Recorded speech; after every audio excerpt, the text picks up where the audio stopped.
See, there are only two sorts of people who are very clear about everything in their lives, a fool and a fanatic.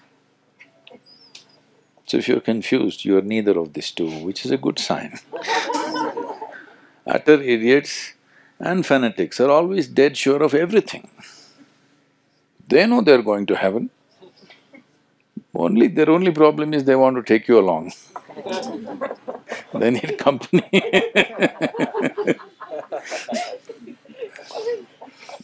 This is a thing going everywhere, particularly in the Western world, but it's very much come to urban India in a big way today. That is, you want to be decisive, this is it. See, I'm reconsidering my life all the time,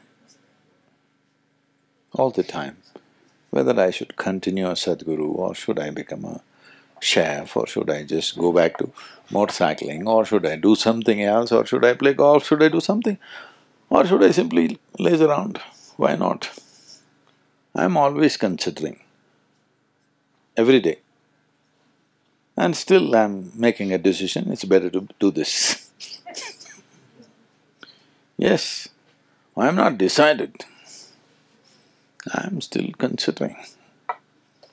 And that's why it's valuable. Not because I decided long time ago I have no choice, I keep on doing the same thing because I'm stuck in this. The nature of the mind is, it is intelligent and alive only if every moment it's looking. If it is concluded and decided, it is a dumb mind, it's as good as a block of wood. Every moment it's considering. Only then it is an active mind. It's only that you make this choice, you must be joyfully confused, that's all I'm saying. People get confused and miserable because they have an idea that they must be. They think all successful people are all clear and they're determined, they've made their decisions. No, only fanatics are like that. And fools are like that. Somebody who is successful, he's keeping his eyes open for anything and everything, right? So, this idea that your mind must be made up is a silly idea. It's important that every moment it's a choice, everything that you're doing. Life becomes beautiful because there is enormous joy because you want to do this right now. Because I decided 10 years ago I'm doing it, how will you have any joy in what you're doing right now? So, this every day in the morning you get up and you don't know what to do, it's a perfect way to get up. Yes. This does not mean that you will do different things every day. Even if you do the same thing, it's by choice. Then it keeps you alive to everything that you're doing because you're doing it by choice. The choice that you're making is now. You might have made the same choice 10,000 times in the last 10 years, it doesn't matter. But now you're once again making an active choice. This is very important.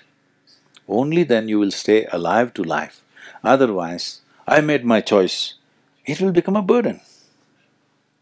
I made my choice long time ago, so I have to do it now, is a very burdensome process to live with. So, confusion is way better than silly conclusions that people are making about life. Only thing is you have to learn to enjoy the confusion. Yes, I'm working hard to make you confused. Yes, because all kinds of idiotic conclusions about life, all kinds of stupid conclusions. See, for a long time people had this conclusion that they will go to heaven, all right? I'm just taking one troublesome thing right now because with Afghanistan as a situation, it's troubling everybody in the world. Heaven-bound people, what they do on this planet is, because they're going to heaven, what is on this planet is not of value. Anyway, they're going to heaven. So now they brought it to everybody's face, it's always so. It's just that people don't see it most of the time. But now, with a geopolitical situation, they're rubbing it on your face. We are going to heaven, you are not going, so you see what we will do to you. Anyway, I'm not going to your heaven, I'm not going to compete with you in the real estate of heaven. You can leave me alone. Hello? Yeah, I'm not going to heaven. So you are heaven-bound people, you should ignore me, isn't it? But no, you cannot, because your lie will not fly if I live. Your lie will fly only if you get rid of me, isn't it? So these things are happening because people have conclusions. How they arrived at this conclusion? Who helped them to make these conclusions? I am taking a very esoteric conclusion, but in daily life also this is happening. Somebody believes this is right. Just this one stupid conclusion. How many parents have tortured their children? Hello?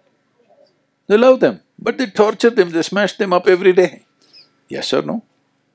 They love them, they hold them as the light of their life, but every day daily torture. Because they think this is the way, that is the way. Why can't you look at it every moment and see what brings maximum well-being to this and to everything else? Why can't we look at it? What is the problem? So, if you don't know how to make these choices, if they're confusing you, the problem is there is no love or commitment towards anything, okay? If there is an immense sense of love towards something, all these things will fall into place.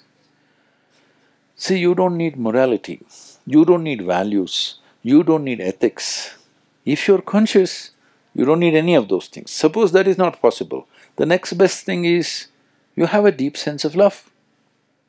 If you have this, you again don't need any values, you don't need any ethics, you don't need anything, because what you love you will take care in the best possible way. Because people think… I think I should read this to you. Because people think love is sappy talk and I love you, you love me nonsense going on everywhere. No, it's a very deep sense of integrity and commitment, isn't it? When you genuinely love something or somebody, there is an enormous sense of integrity towards that.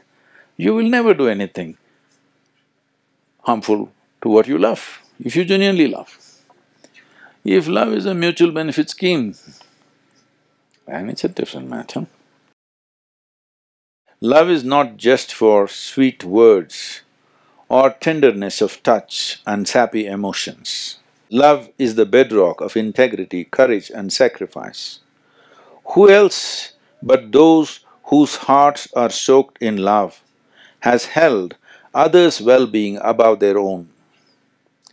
Who have stood up against threats and dangers but for those invested in love? Who but the lovers have been the most willing to sacrifice all that matters and themselves at the altar of love? Love, the tenderest and the most resilient of all human traits. You need to build something. If you don't have anything, then this mind's possibility of considering and reconsidering everything every moment becomes a painful process. Otherwise, this becomes a fantastic process. You have to become either conscious or at least loving. Hello? Once you have this, then you will see this daily consideration will not be painful, it will be very joyful and wonderful.